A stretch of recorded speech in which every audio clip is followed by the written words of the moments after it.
Three, two, one, and here we go. Listen, guys, my name is LeRod Smalls, and yes, this is Rise of the Black Warrior podcast. Thank y'all so much for tuning in today.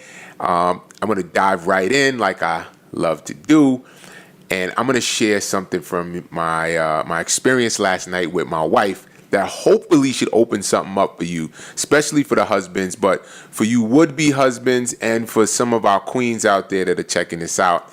This may give you some revelation, because that's exactly what I'm going to talk about.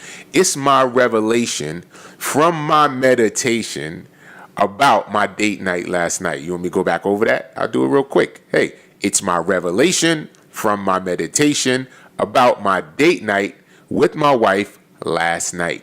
So, me and my wife took a date night last night, which is what we do every Wednesday, and we take time to just be by ourselves, just to hang out, and don't have anything to do with the kids, nothing to do, just something that serves my wife and allows me to just connect with her. That's date night. Simple. I definitely recommend it to all husbands out there and for wives to encourage it, because it just gives you some space to get out of the partnership of having kids and being in a relationship. For many years, me and my wife was just in this space where we was like roommates. She said it to me one time. She was like, yo, sometimes I feel like we're just roommates. And, at the time I was like, listen, man, I'm doing this. I'm doing this business right here. And I'm doing this for y'all. But the truth is, I was really married to my business, and I was kind of dating my wife. You feel me? And not maybe dating her, because I really wasn't dating her. I was just like partnered with her. So let me correct that. I was like partnered with her on this marriage with these kids, but I was really married to my business and to the goals that I had for myself. So now that we moved past that, and the reason why, this whole date night thing is a thing. But what I got from the revelation was my wife is not like me. She's totally not like me at all. Like, she's not like me. But that's why it works. That's why I guess we have the relationship we have. Now, of course, we love a lot of the same things. We got a lot of synergy, a lot of connection about certain things. Some of the big things we do agree on and we're like. But when it comes down to it, we just not the same, right? So the date was, we went to this racetrack called RPM Raceway. I definitely recommend it. They got a great facility. They got a few different facilities. We went to the one in Farmingdale, Long Island. So big plug to them. They showed us a great time. And we went on this racetrack. So they allowed us to just, me and her, they put everybody else kind of on hold, on ice, and just me and her running around the track. We get in the cars. Now, I'm thinking that that we're going to be somewhere neck and neck. We're going to have this competitive race, me and my wife, and we're going to have something to laugh about.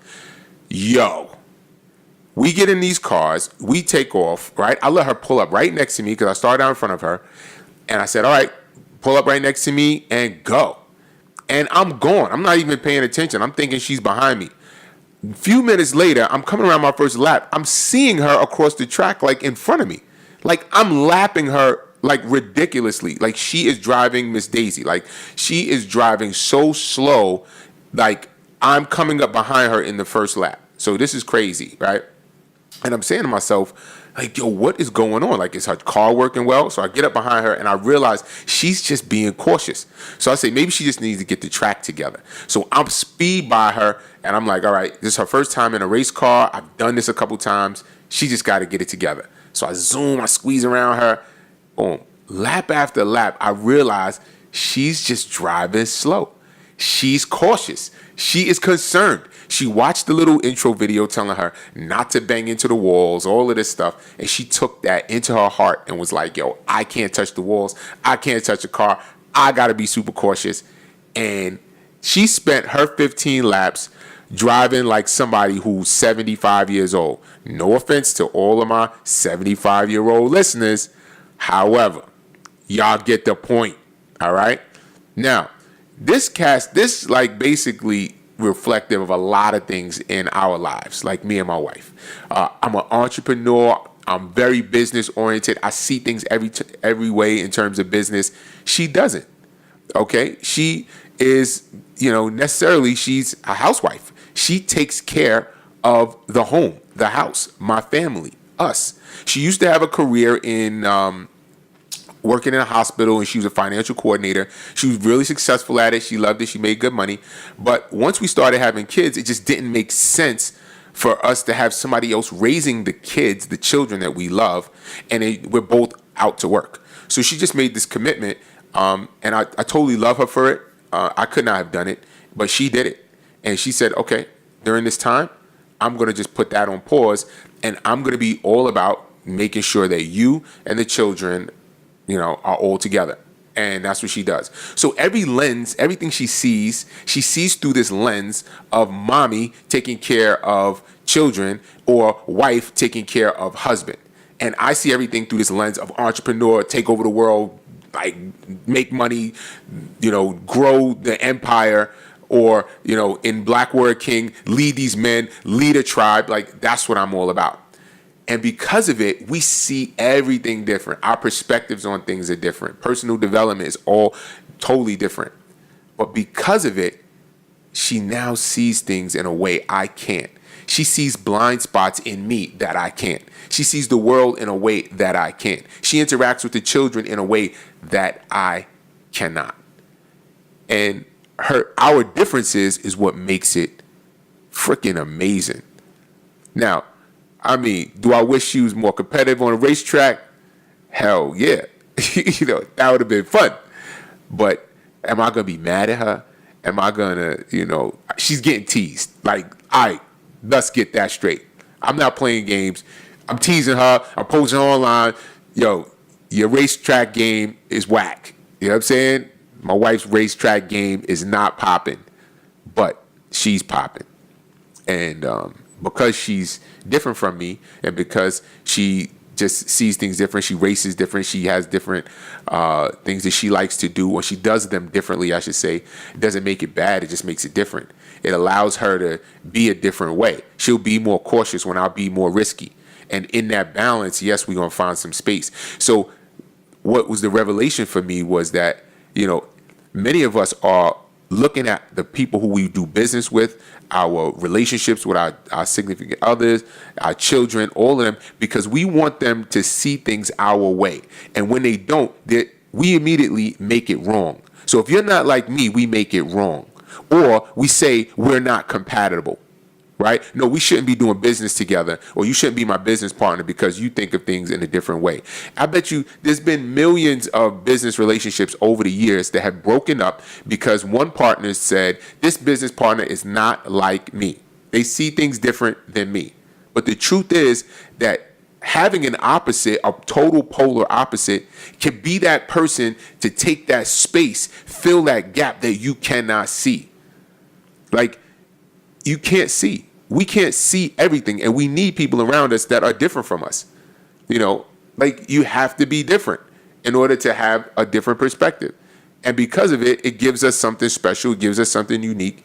Now, I agree that sometimes if you've got a business relationship with somebody and they want to go in one direction and you want to go in a different direction, that doesn't work. Absolutely. It doesn't work. In a family, like me and my wife see raising our kids sometimes very different. I talked about in other podcasts, like how she wants to protect the children and my son and keep them from bumping their head. They don't want to ever get punched in the face. She doesn't want them ever to get hurt. But I know that you need a callus in order to get tough. And in order to get a callus, you got to be roughed up. So, yeah, we disagree on some things, but the truth is that because of it, she's more gentle and more soft. And she gets the conversations with my son and my daughter that they don't bring to me. There's an opening for her to have conversation with them that they just feel like, hey, I can't talk to dad about this because of his lens or because of the way that he is. And okay, so maybe that is. But we still get the job done because she's there and because she has a totally different perspective and she sees things differently. So me just racing around a track with her, seeing how slow she is and, just being different, exposed something in my meditation. So, that's another whole conversation. We could get into that, why I meditate. You got to meditate because it truly gives you a chance to clear off the space and see the things in your life in a very clear, open perspective. Like, it's real good for me. Meditation is good for me. I definitely recommend it to you guys. If anybody wants to know more about meditation, you can go to riseoftheblackwarrior.com. We give away a free meditation. All right. There's a 5-minute meditation that's guided, and just for signing up, putting your name and your email in there, you'll get a meditation that you can just listen to, and it's a starter. But if you don't do that, I mean, go to Headspace. Like, there's tons of apps out there about meditation. I first really started considering it listening to Russell Simmons, right? Russell Simmons, he wrote this book called Super Rich, and you think it's about money, right? Super rich. Oh, shoot, it's about bread. Russell Simmons, he got bread. I want to be super rich. And he talks about the simplest things in the world. And meditation is one of those things. And then when I became a brother in the warrior movement, in Wake Up Warrior, and we started to implement that as a part of my life and journaling, that's when I realized through Warrior that I had to have it. So I was intrigued through Russell, but I was invested.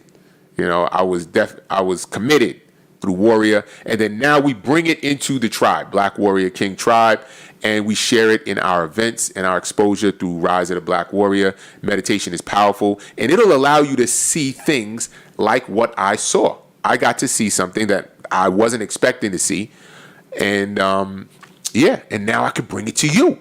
I could bring it to you on this podcast. So whether you're seeing it right now, through some video means, or you're listening to me, I hope you are digesting this, that some of the people in the relationships that we have in our lives are not going to be like us. And that's okay. It should be, you should welcome that.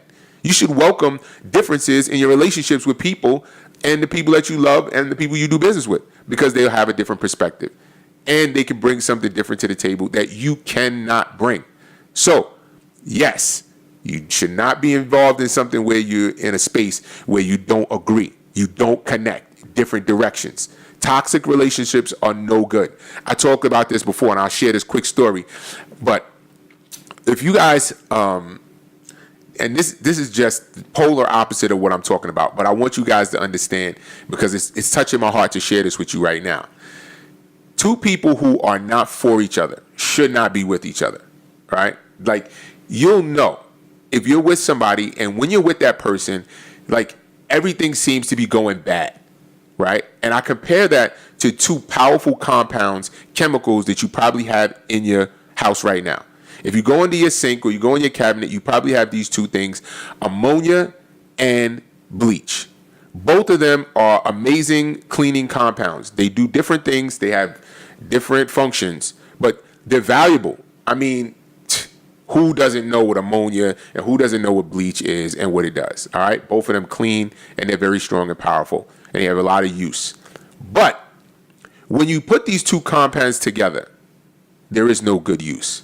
Nothing functional, nothing good or healthy comes from it. It is absolutely toxic. Like, it makes a toxic vapor. It's toxic to anything you put it on. It is damaging. It's a horrible compound mix of ammonia and bleach. Now, both of them separately are powerful. Just like two people can be super powerful separate, right? They're not the same. And if you separate them, they are powerful. They are great energy. They do amazing stuff for the world. But when you put them together, they are toxic. So now you can know the difference if someone in your life is toxic. When you guys are together, you cannot make things work. If there's somebody in your life that is toxic, like, you can't connect at all, nothing good is coming out of a relationship, you should separate from that person. Don't hate on that person. Just know, hey, listen, me and you are powerful separate, but together we are toxic. But what you need to understand very clearly, and the reason why I'm sharing this with everybody, is that some people around you are different, but they're not toxic. They're just different. So me and my wife together, we're not toxic. We're great. We bring us together around other people in our relationship. We're different, yeah, but we're not like destroying the environment. We're not like freaking burning things down. We're not like fighting in the street and people hating us. No. So that's the opposite. So I'm glad I got to bring that to you guys, because there's a polar opposite to the conversation that I'm having so that you can identify whether you're in your relationship with somebody that you love, or a business relationship, or any type of relationship, even family, to identify a family relationship that might be toxic versus somebody who's just different, and there's benefits to that. So the difference between being toxic, having a toxic relationship, and you just being different and that being a blessing. All right, guys, that's all I got for you. So I hope that this podcast was a blessing to you. If it is, share it with somebody. Let somebody know that we're doing some good stuff over here at Black Warrior King. And this is Rise of the Black Warrior podcast. You can catch us on iTunes. You can catch us on Spotify. Definitely catch us and like and subscribe to our YouTube channel. And if you want to go direct, you can go to podcast.riseoftheblackwarrior.net. That's it. Listen, remember, you are one decision away from changing your whole world. God bless everybody. Salute. Peace.